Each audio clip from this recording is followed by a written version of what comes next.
They had done, how much of this you want to know? Let me see. Their action was Vince Sr. was a good man from this perspective. He called you, you called him. He said, come in for 6 months and get yourself booked, and I'll put you through this course. You'll make this much money and you're out.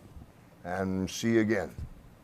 That's a hell of a thing, knowing what's going on. But by the time he had passed on, I was at the actual meeting where, I don't know, you guys want to hear this? Don't know yet. Go ahead. So, the Allentown, Harrisburg, they're trying to get all of us to sit down about like 11:30 in the morning. You know, some guys are in can, whatever. You know, Andre was trying to get some wine to open his eye. Like, could we get you seated? You know, yeah, fuck you. And you know, by about 2 o'clock in the afternoon, and I gotta be careful, but just tell you the truth.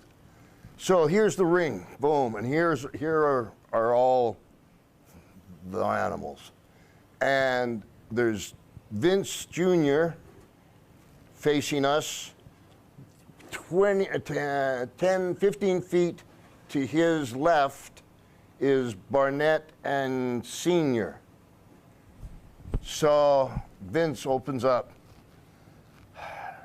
Well, I suppose you know why we called you here. And I think it was George the Animal says, yeah, we come here to wrestle. What are you doing here? And Junior got embarrassed. He lost it, his face went flush. And this is a magic moment, man. All of a sudden, like Don Morocco's ears, Fuji's, my ears, anybody that's like, what's going on? We got him. We're wrestling, what are you doing here? We're on an equal, and as we're feeling this, Vince McMahon Jr. goes, well then if there's no more further questions, he's no. Tony Atlas puts up his hand. There's me, Morocco, there's Atlas. Yes, Tony? Excuse me, Mr. McMahon, but every night I gets me an advance from Arnie.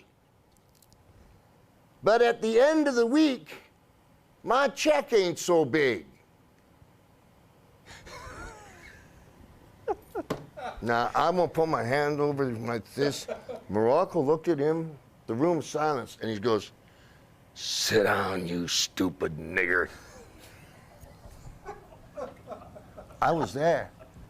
Vince McMahon saw it and turned it around to basically, well, 2 + 2 is 4. We had him.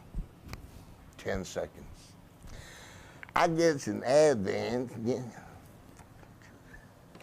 Now, Vince Jr., who's normally not known to show weakness, is he rattled by the passing of his father visibly to the other workers? No, I think, very respectfully, I think this. I think that his dad had suffered with the disease. Vince, by that time, was ready to roll.